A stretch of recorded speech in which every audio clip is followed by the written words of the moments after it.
आज मैं आपके सामने एक जंग आज़ादी में जो है तो हिस्सा लेने वाली खातून, मुजाहिदा खातून, उसके बारे में जो है तो कुछ इन्फॉर्मेशन देने वाली हूँ।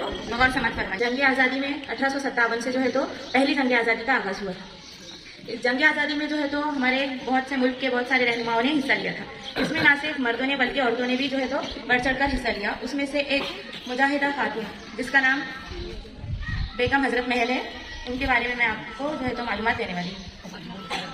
बेगम हजरत महल, इनकी पैदाइश 1820 में फैजाबाद, अवध में, भारत, उत्तर प्रदेश में जो वाक़ है वहाँ पर हुई। सुने अपनी तवज्जो से। बेगम हजरत महल की पैदाइश 1820 ईस्वी में अवध में, फैजाबाद में, जो कि अभी उत्तर प्रदेश में वाक़ है, वहाँ पर हुई थी उनकी पैदाइश। बेगम हजरत महल का जो है तो असली नाम मोहम्मदी खातून था, या फिर कहीं कहीं हमको जो पढ़े तो मिलता है हिस्ट्री में मोहम्मदी बेगम भी उनको जो है तो बोलते थे। इसके बाद जो है तो वाजिद अली शाह उनकी दूसरी बीवी थी बेगम हजरत महल। बेगम हजरत महल को जब मतलब एक बेटा पैदा हुआ उनकी पैदाइश पर, तो हजरत वाजिद अली शाह ने उनको बेगम हजरत महल के लक़ब अता किया था, यानी उनको खिताब करे थे। तो और फिर जब से ही वो बेगम हजरत महल के नाम से जानी जाती है। बेगम हजरत महल के बेटे का नाम बिरजिस खदर था और उनके शौहर का नाम वाजिद अली शाह था, जो लखनऊ के नवाब थे, अवध के नवाब थे। लखनऊ और अवध दोनों के नवाब थे। तो इस तरह से जो है तो फिर मतलब उनकी हुकूमत थी पहले। फिर उसके बाद में अंग्रेजों ने जो है तो एक ईस्ट इंडिया कंपनी इसको जो है तो कायम किया था हिंदुस्तान में तिजारत करने के लिए।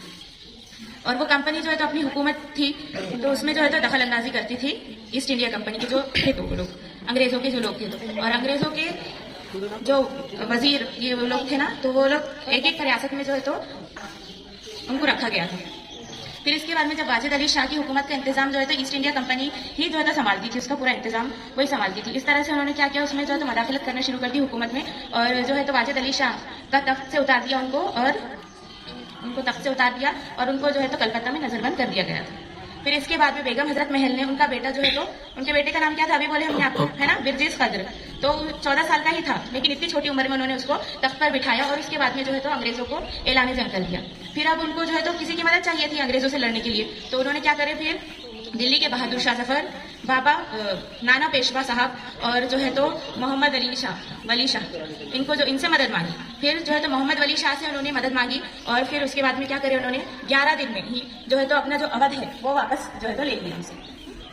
फिर इसके बाद में क्या हुआ, अब उन्होंने 11 दिन में अवध को जो है तो वापस कब्जा कर लिया अवध पर। फिर इसके बाद में जो है तो हजरत बेगम महल ने क्या करे, औरतों का भी एक जो है तो फौज तैयार करे थी, और जासूस औरतों का भी एक जमात तैयार करे थी। इसके बाद में वो जब भी जो है तो ऐसा आम शहरी बनकर जो है तो जंगों में शरीक होती थी और जो है तो जंग करती थी। फिर इसके बाद में क्या हुआ, एक वहाँ के जनरल थे ओट्रम जनरल ने जो है जंग उन्होंने जारी रखे थे, और ये जंग कब तक चलती रही, 2.25 बरस तक। कितने बरस चली, 2.25 बरस तक ये जंग चलती रही। तो जो है तो अंग्रेजों के जनरल थे, ओट्रम उनका नाम था, उन्होंने है ना बेगम को एक पैगाम भेजा कि अगर वो माफीनामा दाखिल कर देगी तो वो क्या करेंगे, जंग को रोक देंगे, और जो उनके बेटे को उन्होंने तख्त पर बिठाया था उसको वैसे ही मतलब तख्त नशीन ही रहने देंगे। लेकिन जो है तो बेगम हजरत महल ने उनका ये जो है तो शर्त नहीं मानी और जो है तो जंग को जारी रखा, और इन लोगों को भी जो है तो मोटिवेट करा कि सिपाहियों को जमा करके कि जो है तो अपने को आज़ादी हासिल करनी है, हमको जंग जारी रखना है, हम जो है तो माफीनामा नहीं देंगे। फिर इसके बाद में क्या हुआ, अंग्रेजों की तादाद बहुत ज़्यादा थी। उसी तरह से जो है तो एक मलिका विक्टोरिया नाम की थी उसी ज़माने में, उसने भी एक पैगाम जारी करा तो जो हुक्मरान है तो वो अगर माफ़ी मांग ले तो उनकी जान बख्श दी जाएगी, यानी जो आज़ादी की तहरीक में शामिल हुए हैं ना, तो उन लोगों को जो है तो उनकी जान बख्श दी जाएगी अगर वो जो है तो जंग नहीं करते तो। लेकिन जो है तो फिर ये बेगम हजरत महल को मालूम पड़ा, तो बेगम हजरत महल ने सिपाहियों को वो जमा करे और जो है तो उनको बोले कि है ना, विक्टोरिया जो मलिका विक्टोरिया है उनकी बातों में जो है तो गुमराह मत होइए और अपने को अपनी आज़ादी की जद्दोजहद को जारी रखना है। फिर इस तरह से हुआ। फिर इसके बाद में क्या बोलते तो सिपाही जो थे तो वो खत्म होते गए, मतलब कि कोई मर जा रहा था, यानी जंग में कैसे शहीद हो जाते लोग, है ना, तो हिंदुस्तानी लश्कर जो है तो खत्म होते हुए जा रहा था। कुछ सिपाही जो है तो शहीद हो जा रहे थे या फिर किसी को वो कैद कर ले रहे थे, तो इस तरह से होता गया। फिर क्या बोलते हैं, मलिका जो है तो मतलब अकेले तो वो सामना नहीं कर सकती इतनी बड़ी फौज का, है ना, अंग्रेजों के सामने मुकाबले में जो है तो हिंदुस्तानियों को क्या हो रही थी, शिकस्त हो रही थी। तो इसीलिए फिर जो है तो हजरत बेगम महल का अकेले जो है तो अंग्रेजों का सामना करना, उनका मुकाबला करना नहीं, उनको मतलब मुमकिन नहीं लग रहा था। तो फिर उन्होंने क्या डिसाइड करे कि जो है तो हम यहाँ से लखनऊ से जो है तो निकल जाएंगे और नेपाल की तरफ वो रवाना हुए अपने सिपाहियों को लेकर। लेकिन फिर क्या हुआ, जो नेपाल का राजा था, नेपाल के राजा ने सिपाहियों के साथ उनको एक्सेप्ट नहीं करे, मतलब उनको आने नहीं दे रहे थे नेपाल में। उन्होंने सिर्फ जो है तो सिर्फ इतना करे कि जो है तो हजरत बेगम महल और उनका बेटा बिल्किस कदर सिर्फ उसको ही पनाह दी और सिपाहियों को उन्होंने पनाह नहीं दी। तो सब जो है तो इधर उधर बिखर गए वो लोग, मतलब एकता उनमें नहीं थे। फिर उसके बाद में क्या हुआ, जब बेगम हजरत महल लखनऊ से निकली तो जो है तो अंग्रेजों ने क्या करे, लखनऊ पे कब्जा कर लिए, अवध पे भी कब्जा कर लिए और पूरे हिंदुस्तान को जो है तो अपने कब्जे में ले लिया। इस तरह से 1857 में हुआ था। तो फिर उसके बाद में क्या हुआ, जब उन्होंने कब्जा कर लिया पूरे हिंदुस्तान पे तो हजरत बेगम महल को नेपाल में उन्होंने जो है तो पैगाम पहुंचाया कि बोले आपको अगर रहना है तो हिंदुस्तान में रह सकते, लेकिन जिस तरह से आप पैदी की सांस लेते थे ना, जिंदगी बसर करते थे, तो उस तरह से जो है तो आप नहीं रह सकते, यानी आपको गुलामी की जिंदगी जीना होगी। तो उन्होंने क्या करे, वो उस पैगाम को जो है तो कबूल नहीं करे और हिंदुस्तान वापस नहीं आए और जो है तो वहीं पर अपने बेटे के साथ गुमनामी की जिंदगी को जीने लगे। फिर इसके बाद में वहीं पर उनका इंतकाल हुआ 7 जुलाई 1879 को, 1879 7 जुलाई में उनका इंतकाल हो गया और वहां पर जो है तो नेपाल की राजधानी में वहीं पर उनको तदफीन किया गया।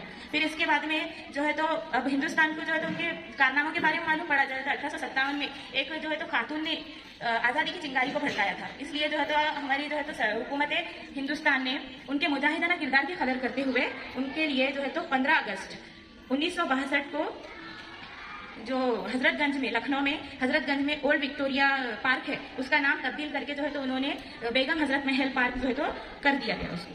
फिर इसके बाद में जो है तो बेगम हजरत महल के एक स्कॉलरशिप भी आती है, देखिए उसका नाम है Begum Hazrat Mahal national scholarship for meritorious girls, यानी सिर्फ और सिर्फ जो है तो ये गर्ल्स के लिए स्कॉलरशिप है। मेरिटोरियस गर्ल्स यानी जो मेरिट में आते हैं, जो अपनी तालीम आगे मुकम्मल नहीं कर सकते, समझो कुछ मतलब वजूहात की वजह से, तो ये जो है तो उनको ये स्कॉलरशिप दी जाती है ताकि जो है तो मतलब कोई लड़की जो है तो पीछे ना रहे तालीम में, ये इसका मकसद है।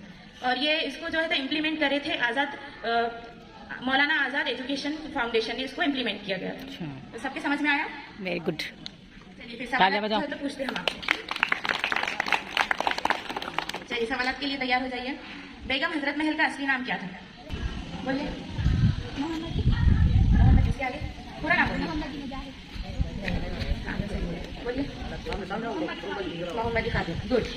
अब दूसरा सवाल आपके लिए है, बेगम हजरत महल को जो है तो ये बेगम हजरत महल का लक़ब नवाब वाजिद अली शाह ने कब दिया था? जब उनको बेटा, हाँ, उनके बेटे की पैदाइश पर जो है तो नवाब वाजिद अली शाह को बेगम हजरत महल का खिताब दिया। ठीक है। तीसरा सवाल, उनके बेटे का नाम क्या है? बेगम हजरत महल के बेटे का नाम बिल्किस कदर, गुड।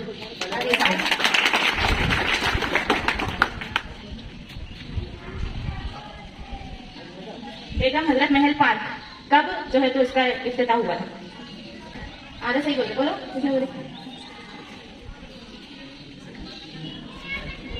बेगम हजरत महल पार्क का इफ्तिताह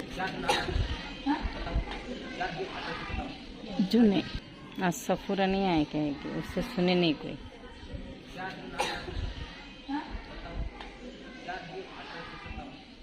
जून नहीं था, किसने सुने तवज्जो से? नहीं सुने कोई शायद आप लोगों ने, है ना? और कौन कोशिश करना चाहेगा? जुलाई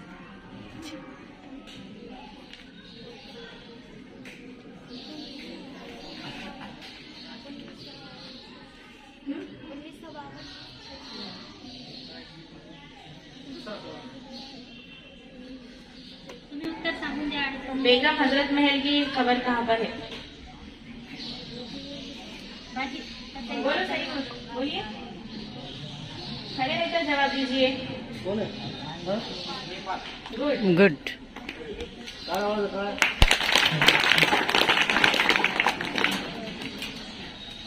बेगम हजरत महल के नाम से कौन सी स्कॉलरशिप है? पूरा नाम बताना है उसका।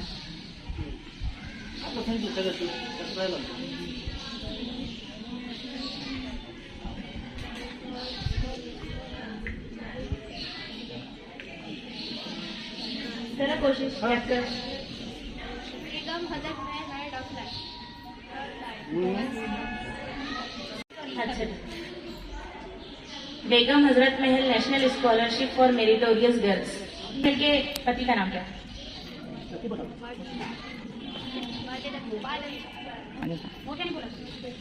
पहली जंग आजादी कब हुई थी? शुरुआत ऊंची आवाज में बोलो।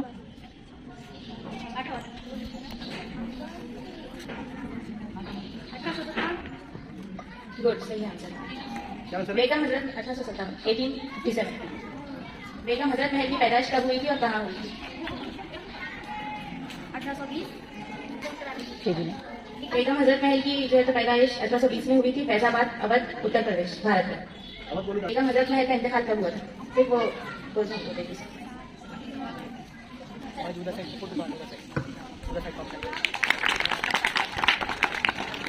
है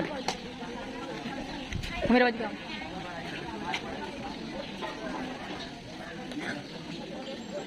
आज आपल्या नवरात्रीचा 6वा दिवस आणि आज आपण हजरत बेगम महल यांच्याविषयी बाजींनी जी माहिती सांगितली तर मला असं वाटत होतं की उर्दूमधून एखादी माहिती मुलांना मिळावी आणि खरंच बाजींनी अतिशय छान अशी माहिती, कारण की मी ज्या पद्धतीने सांगण्याची शैली होती ती खरंच खूप छान होती. त्याचा जागर त्याच्या अंतर्गत भारतातील महान स्त्रिया आज आपण आजच्या दिवसापर्यंत आपण 5 महिलांविषयी माहिती घेतलेली आहे. या 5ही महिलांची माहिती आपण वाचायची आहे, त्यांचं जीवन कार्य जे आहे ते समजून घ्यायचं आहे आणि त्याच्याने आपल्या जीवनात काही बदल होतोय का, माझा त्याचा काही उपयोग होतोय का, मला माझ्या जीवनात काही परिवर्तन करता येईल का, हे आपण बघायचं आहे आणि त्या दिशेने वाटचाल करायची आहे आपल्या. आणि उंच अशी झेप आपल्याला आकाशामध्ये घ्यायची आहे. तर सर्व विद्यार्थ्यांना आणि विद्यार्थिनींना शुभेच्छा आणि